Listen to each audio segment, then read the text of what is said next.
joueuses qui font leur apparition sur la pelouse. C'est presque l'odeur des vacances pour le Havre alors que quasiment tout commence pour le Paris Saint-Germain. La finale de la Coupe de France bientôt, évidemment les playoffs, le PSG qui pourrait bien aller chercher, pourquoi pas, un titre. Elles sont en forme, les joueuses de Fabrice Abriel, elles ont l'intention de le prouver ce soir sur la pelouse du Stade Océane.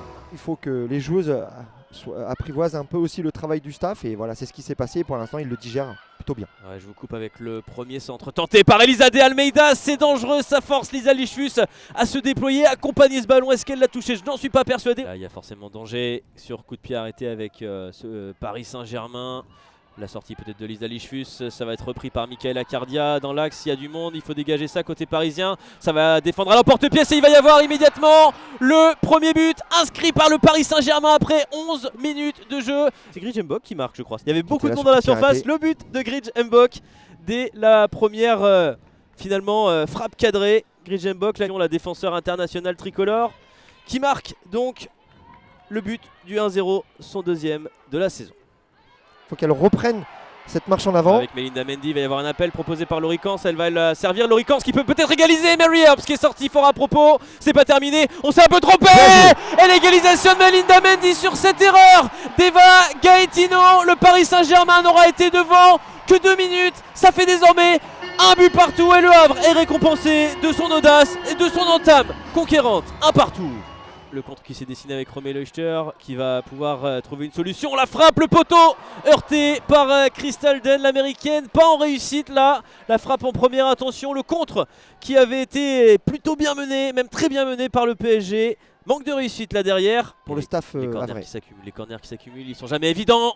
Pour les Havraises, Elisa de Almeida là, qui place sa tête mais directement dans les gants de Lisa Lichfus. C'est la gardienne internationale belge qui relance rapidement le grand pont réussi par Michaela Cardia. Il y a un ballon en profondeur qui va être jouable pour Chancel Faifa qui peut venir se présenter face à Mary Herbst. Et c'est peut-être à nouveau la jeunesse havraise qui va triompher. Non, pas sur ce coup-là. Elles sont miraculées, les joueuses parisiennes. Quelle contre-attaque! Sans faire offense à qui que ce soit, c'est vrai que le PSG a sa place en Ligue des Champions. Pour l'instant, il le mérite. Il le prouve. Donc, sur ce qu'on voit depuis tout à l'heure, le Havre aussi, oui, avec ce long ballon. Il n'y a pas de position de hors-jeu pour Chancel Faifa qui va venir marquer le deuxième. Le drapeau ne se lève pas. Et après son immense occasion tout à l'heure, la jeune joueuse havraise qui vient enfin marquer et qui vient récompenser une équipe qui tente, une équipe décontractée et une équipe qui prouve qu'elle a bel et bien mérité d'aller décrocher son maintien en Arkema Première Ligue. 2-1 pour le Havre. Et c'est au Havre maintenant de peut-être subir une contre-attaque avec Marie-Antoinette Katoto face à Eva Quash.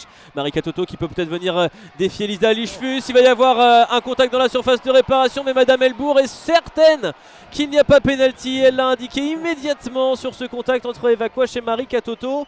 Je vous vois faire des gestes, David, j'ai pas l'impression que vous soyez complètement d'accord. Et en tout cas, c'est sur cette situation-là que les joueuses du Havre peuvent rentrer sous les ovations du public. Oui, elles mènent 2-1 face au Paris Saint-Germain pour leur dernier rendez-vous de la saison à domicile. Et c'est plutôt une sensation. Laurie Kans, il y avait un appel justement de Romain Anguard devant elle, mais le ballon qui est toujours vivant est toujours dans les pieds du Havre avec Christy Gavory qui peut expédier justement le cuir à destination de Chancel Faifa. À nouveau un très bon ballon donné à Melinda Mendy. Romain Anguard au deuxième poteau qui peut peut-être être trouvé sur le deuxième ballon. Il va y avoir Michaela Cardia qui va être contré finalement par Gridge Mbok de justesse. Et le Havre qui vient flirter avec une troisième réalisation dans ce match. Plutôt intéressant de son heure de jeu.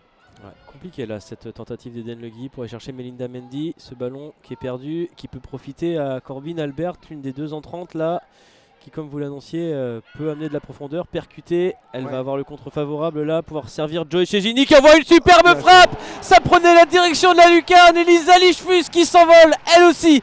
Elle veut sa part du gâteau, l'international belge, et elle se met en lumière à son tour. C'est intéressant. Oh, le long ballon, il faut être vigilant parce qu'elle est là. Chancel Faifa va pouvoir marquer le troisième but pour le Havre. Chancel Faifa qui réussit à le mettre ce but, mais non, il est refusé finalement. Poussette de Chancel Faifa. Alors à vitesse réelle, c'est assez compliqué. Ouais. Elle n'a pas hésité une seule seconde, l'arbitre, donc je pense que vraiment elle a vu quelque chose dès le départ qu'on n'a pas forcément vu. Jackie Ronan, la néerlandaise qui a vu l'appel devant, proposé par sa partenaire, le ballon au deuxième poteau, peut-être la tête de Joy Chejini qui vient jaillir et la Nigériane qui va égaliser. Il n'en aura pas fallu beaucoup pour le Paris Saint-Germain. C'est même la première situation, la deuxième situation cadrée de ce deuxième acte et ça fait mouche. Joy Chejini qui ramène le PSG à hauteur. Dès qu'on accélère côté parisien, on peut faire très mal. Elisa Lichus qui va nous faire rentrer et basculer justement dans ce temps additionnel. Ce sera 4 minutes. 4 minutes à tenir pour les Havraises pour terminer cette saison pleine d'émotions par une bonne note. La frappe tentée par Zoé Stivnar, ça pouvait être dangereux, vicieux. En tout cas, ça faisait de nombreuses minutes qu'on n'avait plus vu les Normandes s'essayer au tir. C'est hors cadre, mais ça a le mérite d'exister. Le Guilly qui va pouvoir armer un centre. On prépare un dernier changement pour le Havre, mais je ne pense pas qu'il ait lieu. Elisa Lichus qui va s'emparer de ce ballon.